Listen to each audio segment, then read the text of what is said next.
Hello everyone, তনয়ার পাকশালাতে সবাইকে স্বাগত জানাই। যারা ফার্স্ট টাইম চ্যানেলটা ভিজিট করছো তাদের কাছে অনুরোধ রইল চ্যানেলটা সাবস্ক্রাইব করো, পাশে থাকা বেল আইকনটি প্রেস করো যাতে নতুন নোটিফিকেশন তোমাদের কাছে চলে আসে। আর নিত্য নতুন রেসিপি দেখতে আমার চ্যানেলটাকে ফলো করো।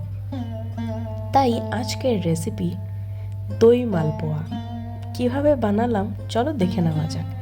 এখানে দেখো আমরা একটা কড়াই বসিয়ে নিয়েছি, যার মধ্যে দিলাম বেশ খানিকটা পরিমাণে চিনি আর জল। এখানে চিনি শিরাটা সম্পূর্ণ তোমরা আন্দাজ করে করো। দেখো এখানে এই কফি মাগ মেপে টোটাল 2 কাপ মতন দিলাম চিনি আর জল দিলাম 4 কাপ মতন। 1 কাপ মতন, ছোট কাপের 1 কাপ মতন টক দইটাকে জল ঝরানোর জন্য রেখেছিলাম ছাঁকনির মধ্যে। জল সম্পূর্ণ আমাদের ঝরে গিয়েছে। এবার একটা বাটির মধ্যে দেখো ঢেলে নিয়েছিল। এবার একটা চামচ হোক বা এরকম হাতলের সাহায্যে কিন্তু যেটা দিয়ে আমরা কেকের ব্যাটার ফাটাই সেইটা দিয়ে খুব ভালো করে একটুখানি ফাটিয়ে নিতে হবে।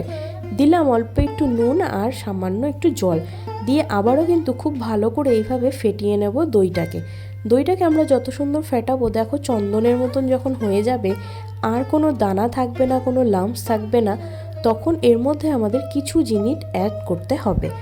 মালপোয়া কিন্তু অত্যন্ত সুন্দর লাগে খেতে, আর একবার এইভাবে দই দিয়ে বানিয়ে দেখো অসাধারণ লাগে।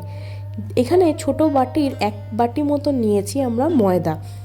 এখানে আমরা চালের গুঁড়োর ইউজ করিনি, সম্পূর্ণটা ময়দা দিয়ে করব।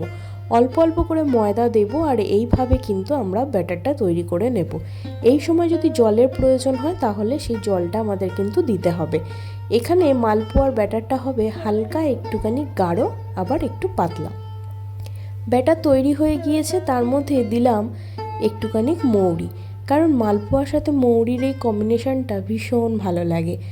এবার একটা গ্যাসের মধ্যে বসিয়ে নিলাম ফ্রাইং প্যান, যার মধ্যে দিয়ে রেখেছিলাম প্রথম থেকেই তেল, আর তেলটা খুব ভালো গরম হয়ে গিয়েছে।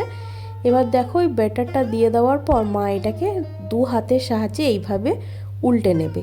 এই দই দেওয়াতে কিন্তু মালপোয়া ওপর থেকে একদম শক্ত হবে না, আর খুব সুন্দর নরম তুলতুলে থাকবে, যেটা খেতে ভীষণ ভালো লাগবে।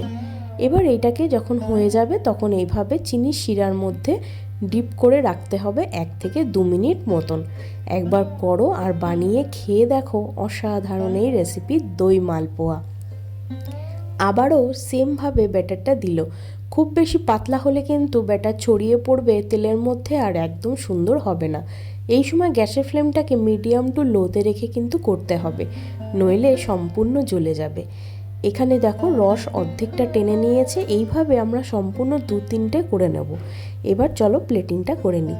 দেখে আশা করি বুঝতে পারছো যে কতটা পাতলা পাতলা হয়েছে। দোকানে কিন্তু বড় বড় দোকানে এই ধরনের মালপোয়া বেশ বিক্রি হয়, আর কিছু দোকানে হয়তো এক ধরনের মালপোয়া পাওয়া যায় ছোট ছোট বেশ মোটা মোটা। দেখো এখানে মা হাতের দিয়ে একটু ভালো করে চেপে তোমাদের দেখাচ্ছে যে কতটা সফট, আর চিনি শিরা একদম অ্যাবজর্ব করে নিয়েছে সুন্দর। তাই বন্ধু বান্ধব সবাইকে খাওয়াও আর এনজয় করো রেসিপিটা। সামনেই দোল, এরকম একটা রেসিপি করা যেতেই পারে, তাই নয় কি? ধন্যবাদ, দেখা হচ্ছে আরও একটা রেসিপির সাথে। আমি আমার মা ফিরে আসছি।